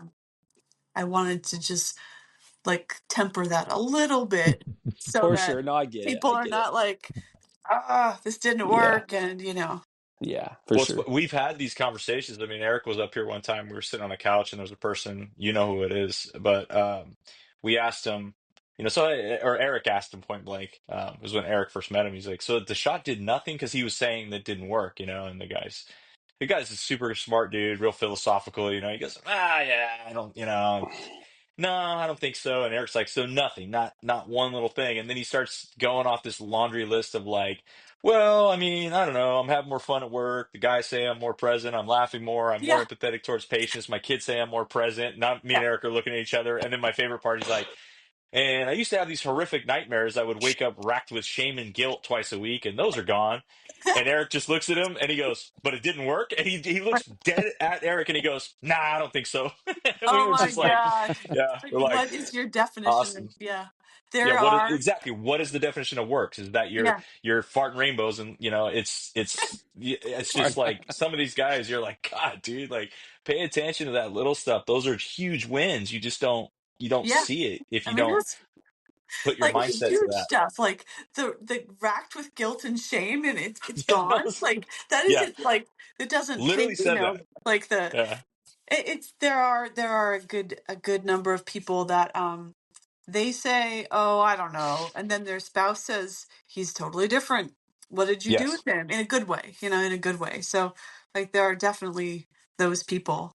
Um, but yeah, That's a good segue to my next question about so your QRF force. So another thing, I don't know if we ever talked about this, but so Eric and I started this podcast very much just recording this to share it with our own friends, like our own little circle. When I first told him about the SGV, because he was blown away by it, so we talked about it. We recorded it in my backyard.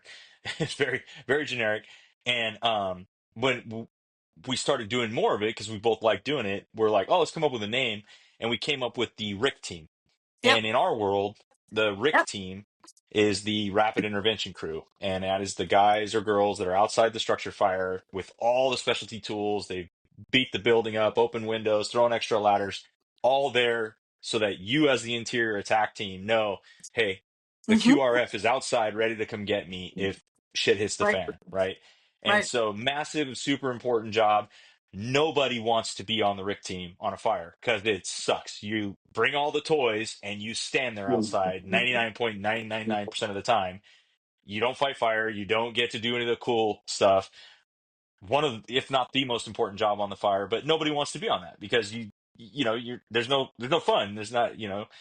So I was like, dude, we both kind of came to this because like we can call it resilience and chaos, a little play on words, and RIC team, and developing a RIC team mindset, right? Like, and so surrounding yourself with people who have a RIC team mindset to help you kind of monitor yourself and to be that 360 eval, ride or die, tell you the truth kind of person, and Hmm. that you can take that from. Like, so as a doc, what are some of the things that, like, we have a lot of listeners that are our wives or husbands or spouses of, because as I told you, we're on military bases now. I guess there's a lot of people that are soldiers that are listening to this stuff. And so what do you tell our significant others on how to help develop or help them develop a RIC team mindset to be part of the QRF, to help us recognize these things, and to help so that we can bridge that gap, as you said earlier, instead of creating.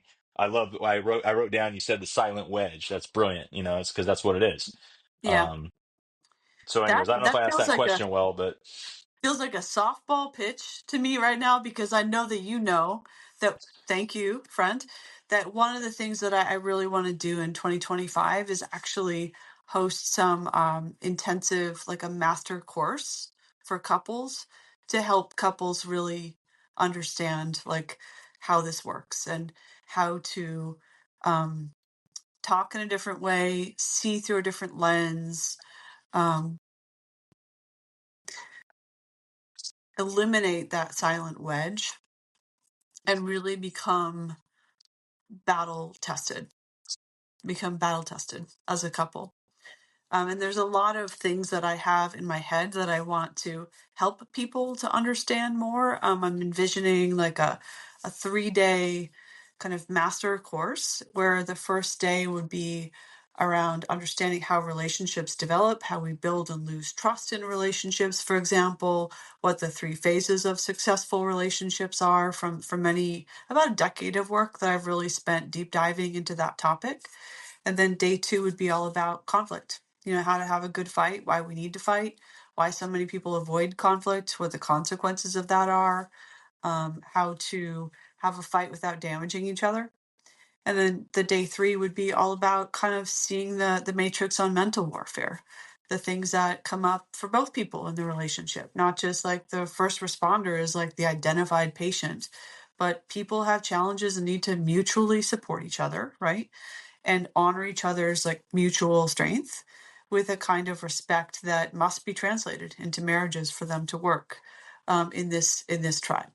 So what I'd love to do, if there's a pathway, is find a funder to fund my ability to do 3 couples at a time.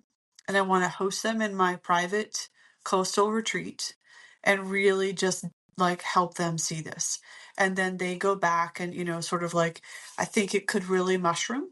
I think it could be really good for people that are like, 3, 4, 5, 6 years into the job, or people that are just starting the job who need to have that mind state going in, or they're kind of like we've talked about, hitting that wall a little bit. That's predictable. It's predictable. It's nothing to do with them or they don't love each other. It's just when that silent wedge begins to kind of come in, like a few years in, like that would be amazing. And if people could be incentivized, like, oh, you're going to go down to Doc Springer's like private home for this real investment in you, as your partner will be invited, so that this becomes something that, I mean, look, this is the person who sees you all the time. They're going to notice changes. They're going to be the person to pick up on when you're shifting, when you're pulling back, when you're, not yourself. Like, this is going to be so key. I think this is just such a missing piece, is like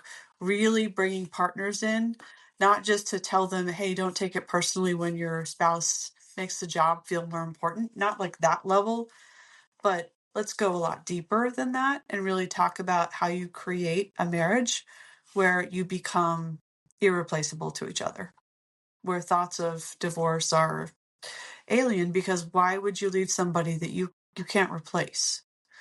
When you learn how to really do this in the right way, a marriage can become that. And no less so for first responders and for any couple who really understands how to move in that direction. So that's one of my big dreams, to host that, maybe once a month.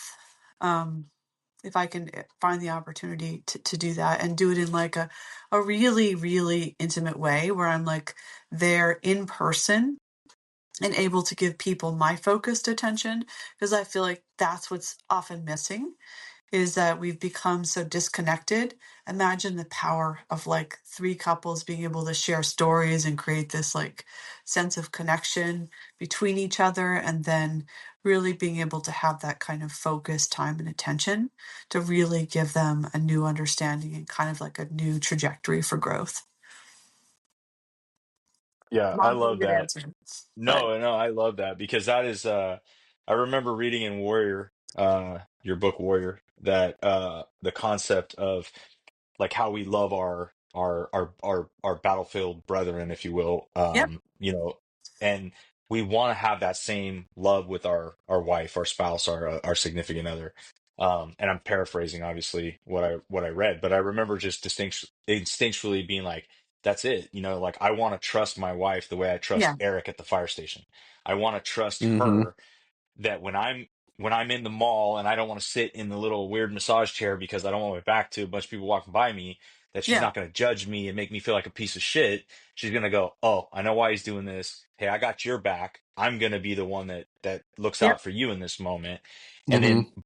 but it's like dum dum over here can't articulate that, so you just get mad, whereas I don't have to say that to Eric at the firehouse because we just instinctually build that. And yeah, and as you said, we key off each other, we learn each yeah, other's body language, the little ticks, the things that we are. And Eric goes, "Oh, hey, Brown's doing this today, I need to step in here." And we build these bonds in our yeah, battalions, platoons, our shifts, our units, our engines, yeah, whatever.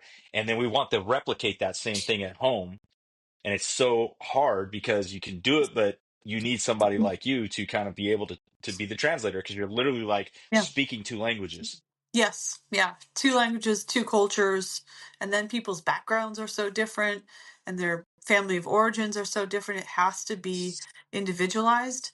That's why I want to do this in this like really kind of intensive, intimate way that's in person. I Yeah. love it. Well, we're gonna help you make it happen because I think it's a brilliant idea. I think it's sorely needed, and the intimacy part, I think that's going to be a key, is keeping it small enough to where Yeah, Mm-hmm. you don't some people would naturally, as the group grows, it kind of be out on the fringe, and that I don't think the impact would be the same. But I love it. I think it's amazing.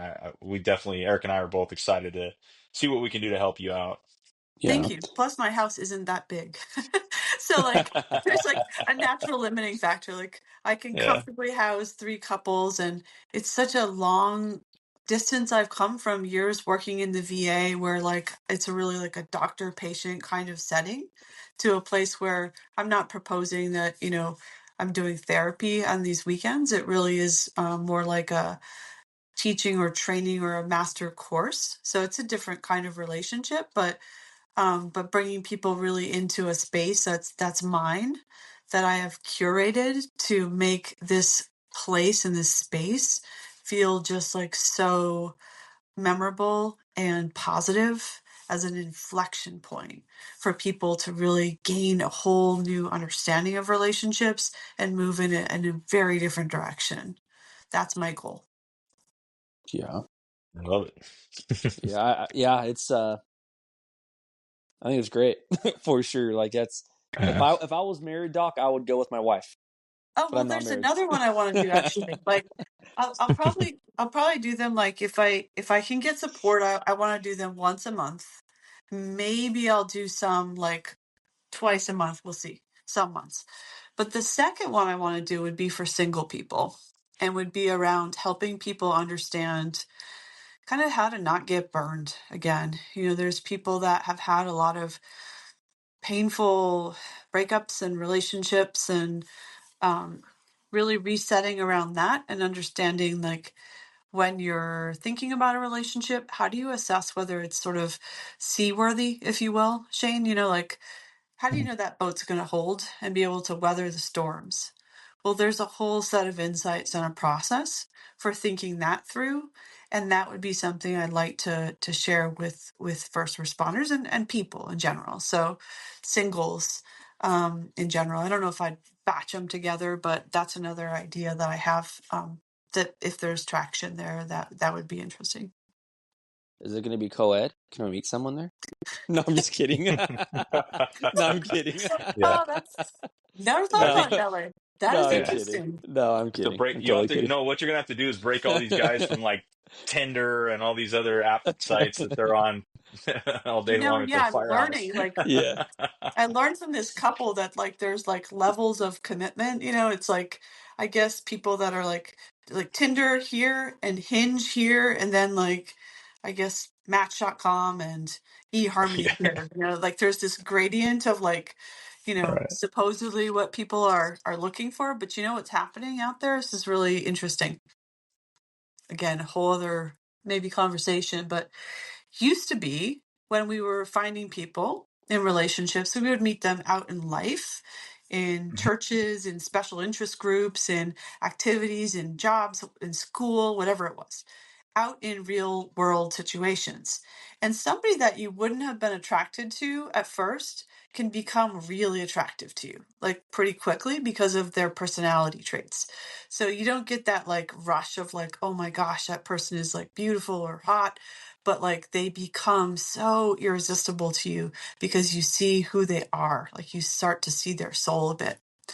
And what's happened now is that we've flattened the entire dating world to the physical as the gateway through which everybody has to pass, right? So there's these people on these apps, whatever they are, who are dating multiple people all at the same time. And they're like, everybody's directing all of their romantic interest to people that are like obviously physically attractive, but maybe don't have the best personality traits to sustain a relationship with anyone.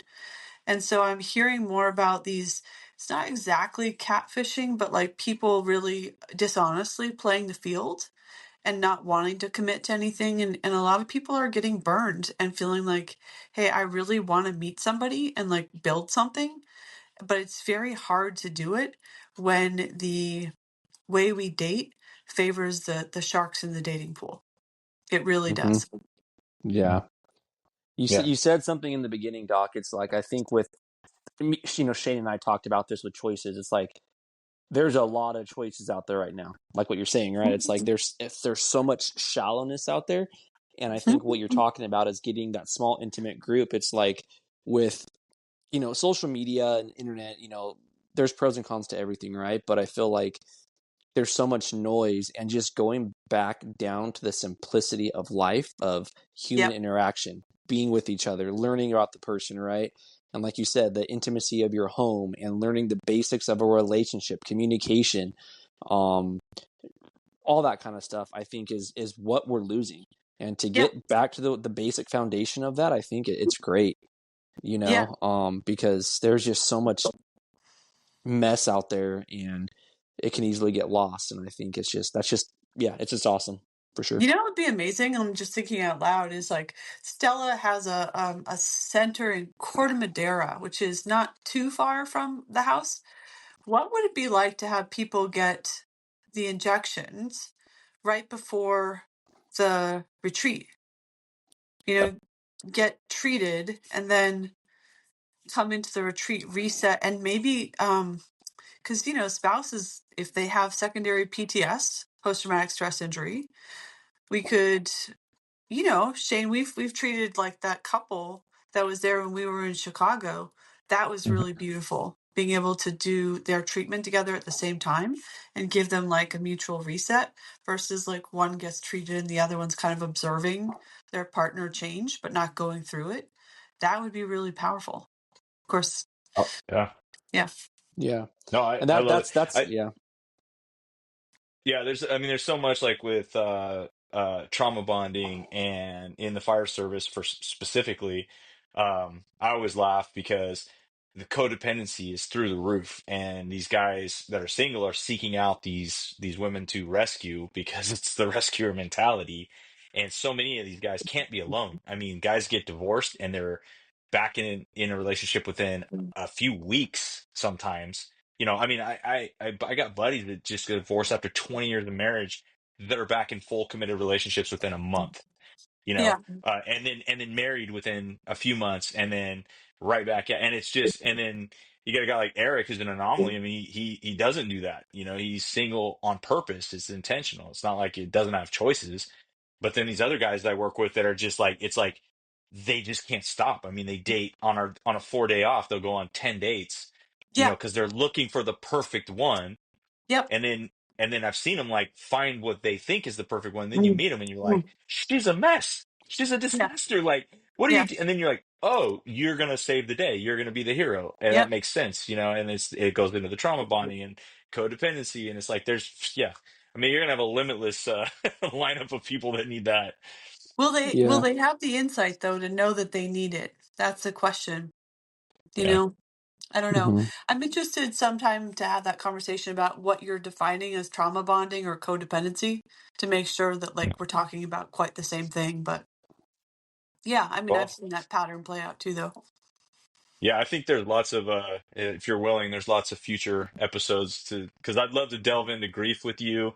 You know, get some of your insights on that, even some of your insights on suicide, Hmm. things that we've experienced recently in the fire service, which is not going to go away. Eric actually shared a short clip of a one you did a few weeks ago talking about like that having dark thoughts is normal. It's part of this Yeah. experience as a protector and defender. So, but Hmm. I think our people need to hear that from someone like you is to be like, hey, it's okay that there's nothing wrong with you. It's part of this process. And That's right. That's yeah, right. I so mean, I'd love to come down and do, more training and we could do a whole training on grief and like what healthy grief is and how do you navigate grief and how would you, in a context of a couples retreat, like how can you come together around grief? What if one person is grieving something and the other person doesn't really know that person? Like, how do you then kind of like fold them in as your rec team member, like that they can play a supportive role? Maybe they're not in the burning building of grief, but they are there and you know that they have your back. That could be the bond, as long as it's sort of intentionally cultivated. So, yeah, there's a lot we could do together. And I really enjoyed coming down and training the crew at Fresno and would love to kind of come in and like be a central resource for you guys if that's of interest. no, absolutely. Yeah. Yeah. And that's a concept of what we're doing. What we did tonight on this podcast. It's, it's a conversation.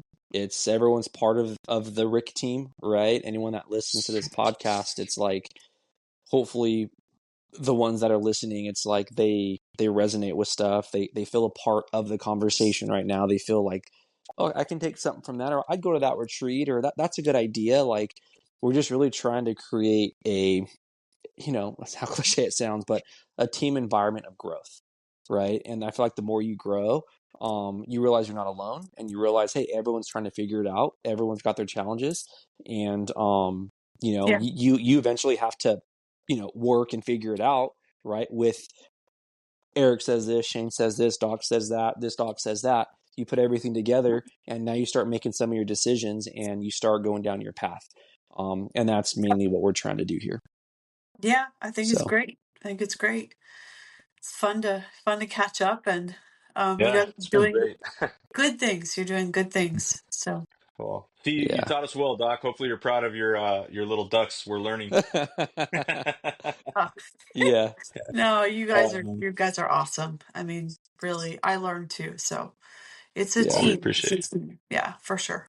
So Cool. where would you where can you direct people to find some of your stuff online? Your website, YouTube? Yeah, well, there's kind of stuff out there. I would say, stellacenter.com is, if you want to learn more about the stellate ganglion block, that's where I post, and many people have posted articles, blogs, research, videos, if you want to learn more about it there. There's also, my website is Doc Shauna Springer, DocShauna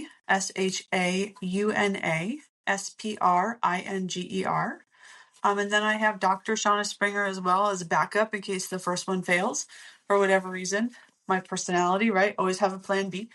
Um, so if either one of those websites, if anybody's interested in like the couples retreat, wants to learn more, contact me through the contact form. I am just finishing getting the house ready, actually. So probably looking to launch this in a month or two. But reach out if you want to learn more. And if you want to learn more about, SGB or want some specific resources, I can send you articles or put you in touch with those resources as well. Okay. Cool. Awesome. Yeah. Yeah. And encourage anybody that's listening.